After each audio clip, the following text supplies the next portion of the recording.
Olá, tudo bom? Estamos aqui no Canadá, para quem sabe, os nossos amigos aí.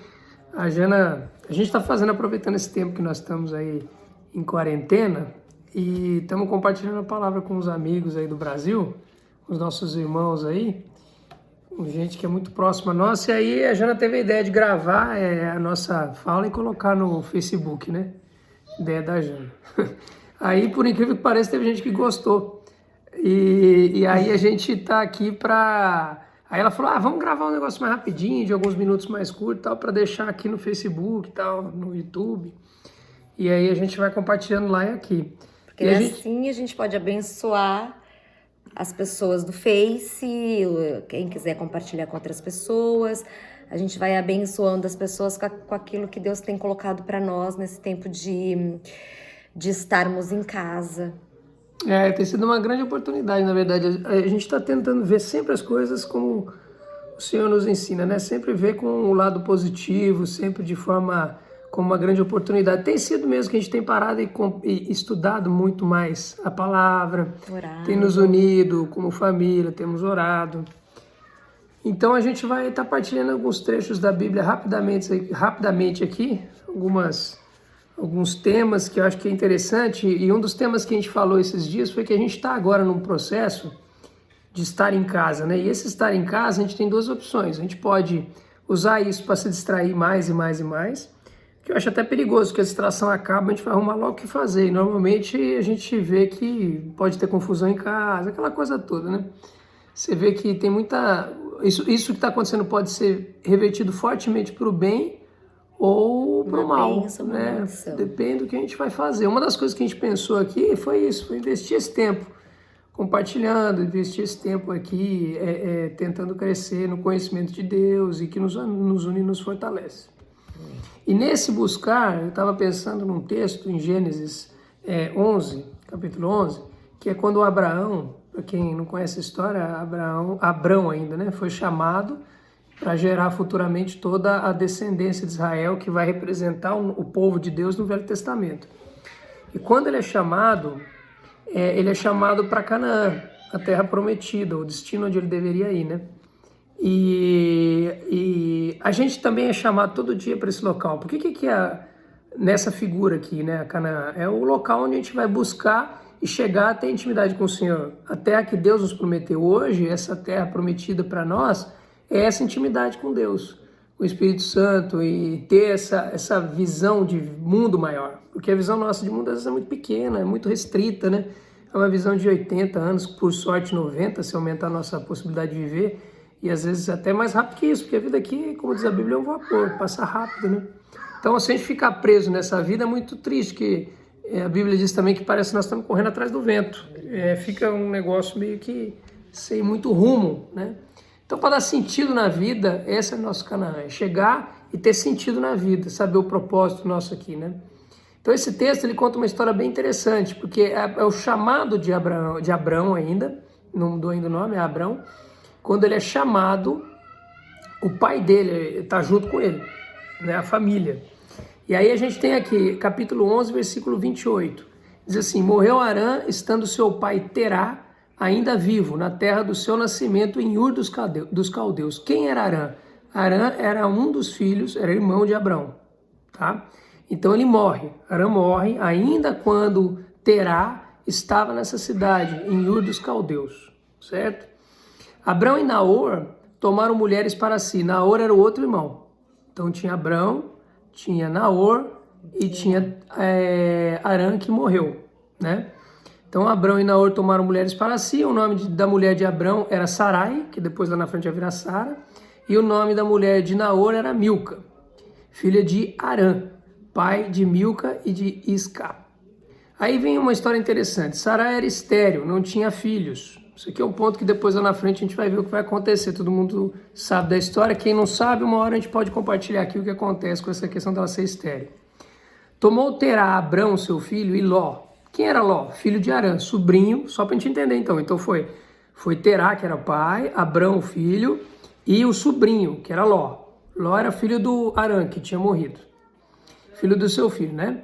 E Sarai, sua nora, mulher do seu filho Abrão. E saiu com eles de Ur dos Caldeus para ir à terra de Canaã, Mas quando chegaram a Harã, habitaram ali. Foram os dias de Terá 205 anos, e morreu Terá em Harã. Bom, então vamos lá, vamos enxergar a história. Sai de Ur dos Caldeus Terá, que era o pai, sai Abrão, que era o filho de Terá, sai Sarai, a esposa de Abrão, e Ló, o sobrinho, filho do filho que tinha morrido, né? Um ponto aqui a se pensar, texto que chama muita atenção aqui, é que ele parou em Harã. No versículo 31, ele diz assim, ó, ele estava indo para Canaã, mas quando chegou a Harã, habitou ali. E aí, 32, ele diz que foram os dias de Terá 205 anos e morreu Terá em Harã. Agora, interessante, ele foi chamado para ir para Canaã, só que ele parou no meio do caminho numa cidade chamada Harã. E dali travou, Terá não foi para frente, Terá morreu em Harã. Aí a questão é a seguinte, quando Abrão foi chamado, ele estava, lembra dessas 3 cidades para você entender o conceito, importante entender a história para você entender como isso ensina hoje para a gente, a história, como o Antigo Testamento é o espelho da nossa realidade hoje, tá? Então, se você pegar o que é falado no livro de Atos, capítulo 7, versículo 2 e 3, quer ler, irmão, aqui? Estevão revela que o chamado de Abraão foi em Ur. Aqui. E disse-lhe, sai da sua terra e dentre a tua parentela e dirige-te à terra em que eu te mostrar. Então saiu da terra dos caldeus, habitou em Harã.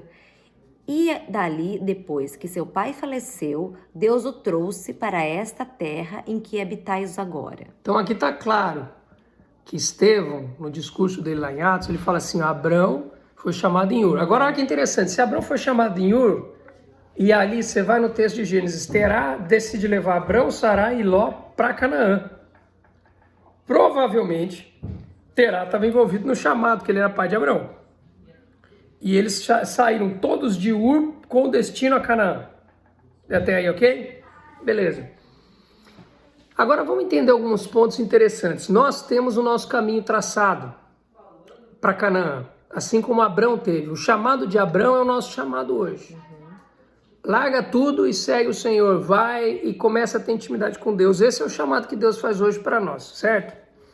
Quando ele faz esse chamado, Terá, que estava junto com ele, o pai de Abraão, travou. Não foi para frente. Não chegou em Canaã. Não seguiu. A pergunta é, por que a gente às vezes não segue? Abraão seguiu depois. Se for continuar o texto no capítulo 12 de Gênesis, você vai ver a história de Abraão seguindo tal para Canaã, aquela coisa toda. Mas eu quero focar aqui nessa situação. Por que o pai de Abraão não foi junto? Por que ele enterrou o pé ali em Harã? E aí eu quero convidar você a entender alguns pontos interessantes. O que quer dizer Harã? Tem uma ferramenta na internet, inclusive se você quiser baixa lá, que chama eSword, que é espada eletrônica em inglês. Nesse local você consegue ver, tem outros, né? Eu uso esse, mas tem outras alternativas que eu recomendo para quem quer estudar a Bíblia, que você consegue entender o significado da palavra. Então a palavra Harã quer dizer ressecado, sem água.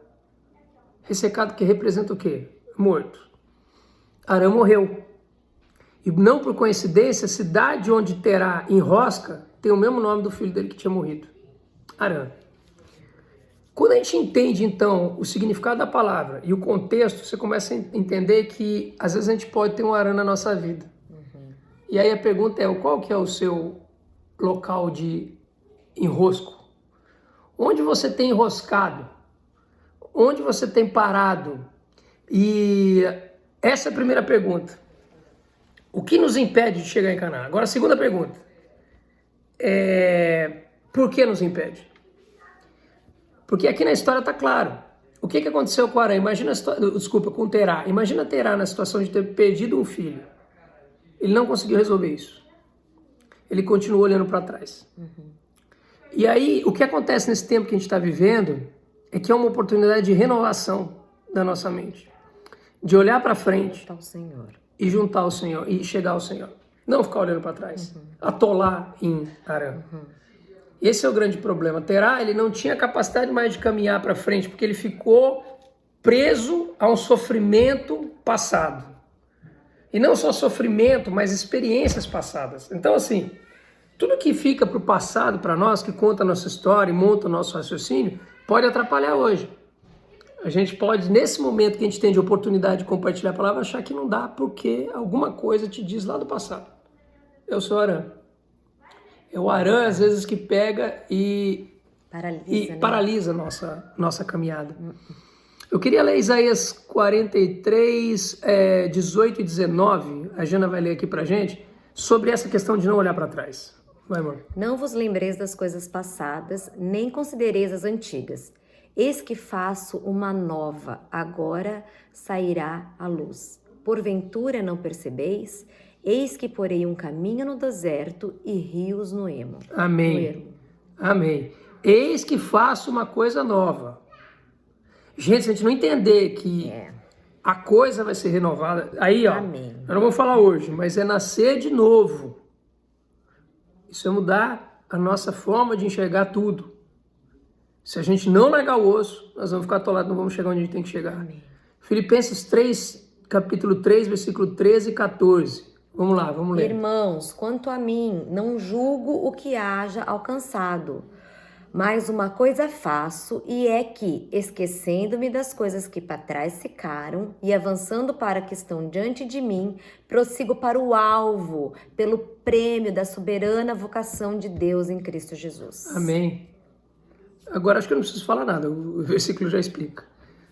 Gente, não dá para ficar atolado no passado. Esse é um momento de oportunidade para a gente olhar para frente. Amém. Pega esse momento que você está tendo de ficar em casa e tenta ver, refletir. Aliás, impressionante o que está acontecendo no mundo. Né? Como bomba hoje coisas sobre espirituais, né? Tudo espiritual, tudo a respeito de Deus. As bases tudo, foram quebradas. Foram balançadas, né? E você vê hoje na internet, o que antes era muita piada, ou muita confusão, muita briga de política, hoje você vê muito mais as pessoas começando a se voltar para algo maior.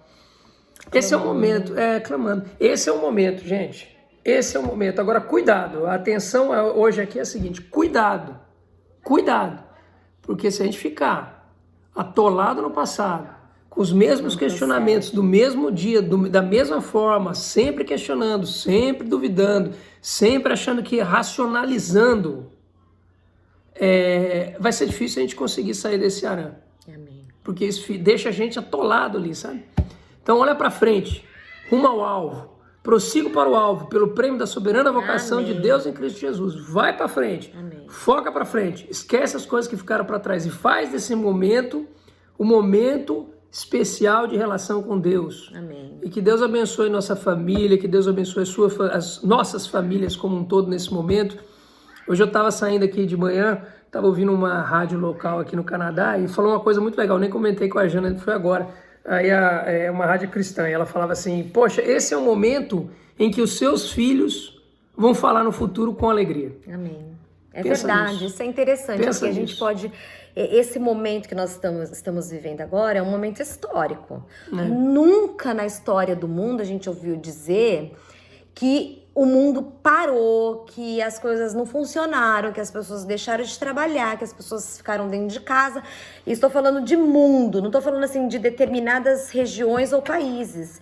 Isso é o mundo todo. E é um momento em que a gente pode enxergar como, olha, lembra aquele coronavírus, que ninguém saiu para casa, todo mundo ficou sem dinheiro, as pessoas não podiam sair. Ou a gente pode pensar: glória a Deus que esse momento foi um momento em que eu pude ficar mais com os meus filhos, eu pude ficar mais com meu marido, eu pude estar mais perto do Senhor, orando, clamando, e isso foi um preparo para as coisas que há de vir, porque nós cremos que tem coisas maiores que há de vir.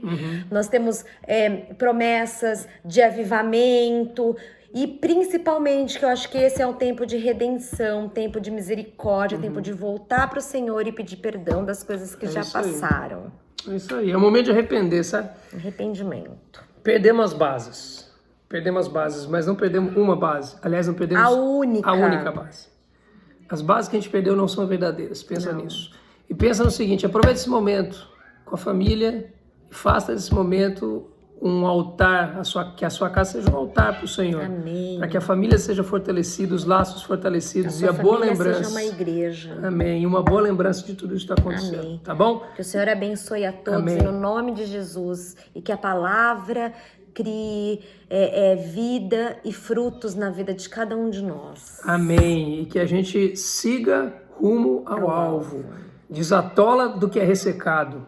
E por último, só para entender, o significado de Ur quer dizer brilho, onde foi chamado. Então a cidade onde foi chamada significa brilho, e a cidade onde ele atolou significa ressecado. E a gente não pode esquecer que o prêmio é a coroa Amém. incorruptível. A gente segue para o alto, para o prêmio, que é a coroa. É a nossa grande esperança e o motivo de tudo que nós somos e temos. Amém. Tá bom? Gente, um beijo para vocês, obrigado. A gente vai ver se grava mais uns videozinhos, já deu 15 minutos e 57 agora. A gente toma menos tempo de vocês aí. E aí a gente, nesse tempo, pode ir gravando, vamos ver como é que vai andar. Espero que abençoe algumas famílias aí, É esse tá o bom? propósito, amém. Um abraço para vocês, tchau, tchau.